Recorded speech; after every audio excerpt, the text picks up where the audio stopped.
Hello friends of the culture, this is Max here again.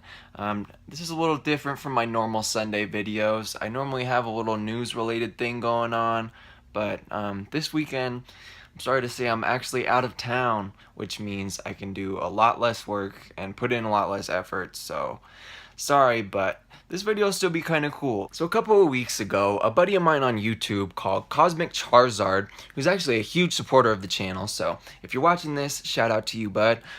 He actually commented on one of my older videos asking what editing software and what type of camera and what type of hardware in general I was using to make these videos, and I figured rather than just like type out a list of everything, I could just make a whole video on that. Before I go into the collection though, I have to let you know right now, if you're watching this video to see some like crazy $10,000 setup, just click off because I have a hodgepodge of basically things I've used from other hobbies that all came together to allow me to make YouTube videos. So it works. It's not the best, but it works.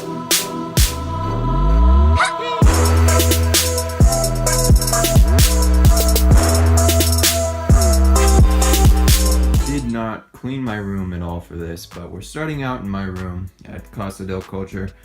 That's not a real name, that's a dumb name.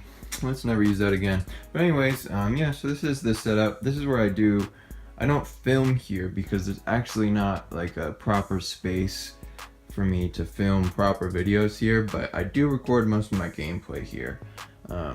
This is also where my PC is set up. I guess I'll go through my PC setup first. It's actually not plugged in, but I'll go ahead and turn it on so you can see the cool blue stuff in my mouse and keyboard. I've had this computer, I think my cousin built it for me back in 2008 or 2009, so it's almost 10 years old, but it survived. I've had to replace the motherboard. I think I replaced the motherboard back in 2014 or 15, and then recently I had to upgrade the graphics card so that I could play Overwatch. I think that was this year that I upgraded that. This is my Razer Anansi keyboard. Probably got this back in like 2011 or 12, so it's not crazy new, but this was one of those this is when Razer first started doing their like glowy thing. This thing will circle through a number of colors. Here we've got my SteelSeries World of Warcraft edition mouse. This is actually the first edition of this mouse. It's not even the Cataclysm one, so you can imagine how old this thing is. This was actually a hand-me-down from my cousin Evan. It was a hand-me-down like maybe 7 or 8 years ago, and it still survived. It still works, still has the color stuff going on there. Shout out to my cousin Evan. He gave me this. He might have even bought me this, and he built that whole computer for me, so shout out to my cousin Evan. So I actually don't do pretty much any of my YouTube stuff on my PC. A lot of you probably know that I play a lot of WoW, or I used to play a lot of WoW. I played a lot of League of Legends, and I still play Overwatch quite a bit on my PC. Other than that, I am actually an audio engineer, or a former audio engineer. I used to record a lot of hip-hop artists and do acoustic demos for bands and things like that. So this is actually, I use this for YouTube, but it's plugged into my PC right now. It's an Avid M-Box Mini. This is actually this is the M-Box 3, I believe. This is right before Avid sold M-Audio off in 2012. So that gives you a little bit of an idea of how old that is. It's just a basic little audio interface, 2 inputs. Not much to see there. Continuing with the M-Audio trend here, we have my Axiom 25. This thing is basically what I wrote all of my theme music for the channel with, but what you're listening to right now was made on this Axiom 25. This is M-Audio again, right before Avid sold it in 2012. I actually took a class in maybe 2013 or 2012. I'm not 100% sure, but I took a class and got certified on using Pro Tools. So that's why I have all this Avid M Audio stuff, if anyone is familiar with the brands. Moving on here, I've got this Insignia, I think it's 24-inch television. I use it as the television when I'm recording Switch gameplay, as well as the monitor for my PC when I'm playing Overwatch or anything like that. This really isn't that great of a machine, but it was my first flat screen TV. I actually got it from a roommate who got it from an ex-girlfriend. She's actually married to someone else now, and my roommate moved away to another state, and now the TV is mine. This is what I use to capture all of my gameplay. This is actually the crappy brand, or not the crappy brand, it's an Elgato HD, but this isn't the HD 60, it's just the normal HD. I would have preferred to have the HD 60, looks a lot better and also records a lot better. I also have quite a few issues, like sometimes I'll have to unplug then replug this multiple times, but it gets the job done. It records 1080 60 FPS, so I mean, it gets the job done. I'm sorry if this video seems a little scattered. My house got a little too loud to finish that video, but that's okay. I was gonna bring it over to my mom's house anyways, which is where I actually film my videos because she has a good space there. So we'll see you at mom's house.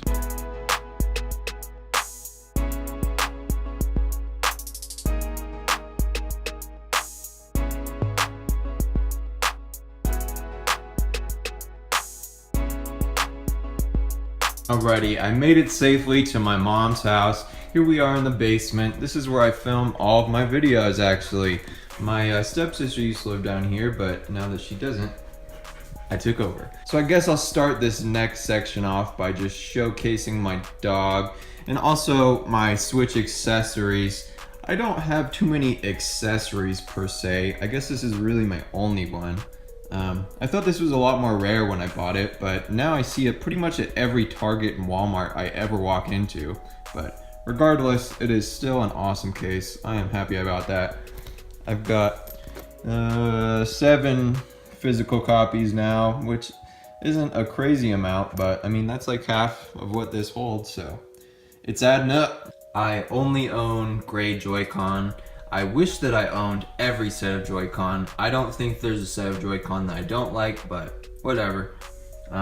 Yep, I also got the Pro Controller. I really wanted the Splatoon 2 Pro Controller, but never had the money, or I guess I didn't have the money at the right time.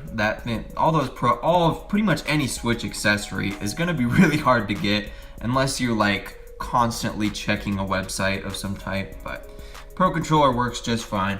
I've got the Callie and Marie amiibo, of course. I am doing a Splatoon 2 video today, so that is why they are on display. If you could not tell, this is the same TV that I use as my monitor. I just bring it over to my mom's house every time I film. So that's that. If you were curious about the posters, I got both of these at BlizzCon 2011, I'm going to say. It is when World of Warcraft Mist of Pandaria got announced. If anyone knows what year that was, maybe I'll do some research, maybe. But yep, I got the Diablo 3. This was the first time I played Diablo 3 was at that BlizzCon. And also StarCraft 2, Heart of the Swarm. That is actually when I originally bought the original StarCraft as well. So good stuff. This lamp is currently all I have for lighting so far. Definitely need to upgrade that, but it really looks awful, but I'll upgrade it. You got the inbox going on. I brought that over. I can use it, even though it was made to run with Pro Tools. I do use it with my Mac when I'm recording. I'll explain that in just a little bit. If any of you are audio engineers or have been to a recording studio and paid a little bit of attention, you might recognize this mic. This was a pretty popular mic this decade. It's the Audio-Technica P48. There were quite a few of these at the school that I went to, probably a dozen of them lying around at all times. When I got this back in 2013, it probably costs a little under $200. Now you can find a good one, or a new one even, for probably $100 nowadays. Still a great mic. It doesn't have a USB connection. You do have to have an audio interface if you're using it, but I love this mic. It has stayed working for a good 5 years and probably will for another 5, so great mic. And finally, where it all comes together, where all the magic happens, is on this baby right here. This is probably one of the crappiest MacBooks you can find. It does the job. Do not get me wrong, it does the job. It is a, I believe, 2010, or maybe maybe it's 2013, but it is refurbished from Walmart. Cost a little under $600, which sounds like a lot, but that's a phenomenal deal for a MacBook. Usually if you want one of these, you're gonna have to pay at least $1,000. But this definitely works. Refurbished, like I said, but awesome stuff. This baby right here is a tripod, actually. I used to record on an older HD camcorder. I shouldn't say HD, it was definitely not HD, and that's why I actually just use my iPhone 6 Plus camera now. Or it's the 6S, excuse me, I want to be exact. I know that sounds kind of bad, but the 6S has a really good camera, and I have been saving up to buy a new camcorder, but you know, they're really expensive. I actually just got into a car accident last month, so that's probably gonna put back my camcorder dreams a little bit, but you know, the iPhone works. This tripod was about $10. If you ever just want a useful tripod, you can actually use this as like a selfie stick type of thing as well. Doubles as a selfie stick, so I mean, $10 from Target, can't beat that. Awesome stuff. Before I forget, I'll just run through the software I use as well. On my PC for the music, like I said, I use Pro Tools, but for these songs, I actually use Fruity Loops or FL Studio 12. That's just a lot more easier when making the type of hip-hop beats that you're listening to right now. It's a lot easier to use than Pro Tools. Pro Tools is really good for recording like analog stuff like guitars or vocals, but Fruity Loops is really what I use to make my instrumental music. On my Mac while I'm recording, I actually only use GarageBand to record my vocals. I record video and vocals separately, then sync them later, just because it's hard to figure out how to get the mic from the interface to another program. I just use GarageBand, it's the easiest way. As for graphic design and stuff, I use a number of different programs, mainly just Photoshop though. For video editing software, you might be surprised to learn that I actually just use iMovie.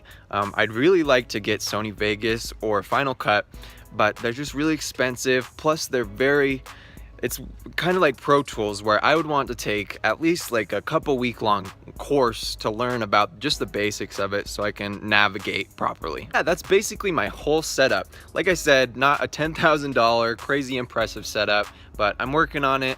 I plan on doing a video like this next year, so watch out for the 2018 video, because that's gonna be epic. Sorry if you're a subscriber and we're hoping for a Switch news related video today, but like I said, I'm just really busy, got a lot of stuff going on this weekend, so I will be back next week with your Switch news. Leave a like on the video if you enjoyed. Let me know if you have any suggestions for upgrades down in the comments. Subscribe to my channel if you're not. I hope you are, but if you're not, I got good stuff on there. This is Max from Max Culture, and thank you so much for watching.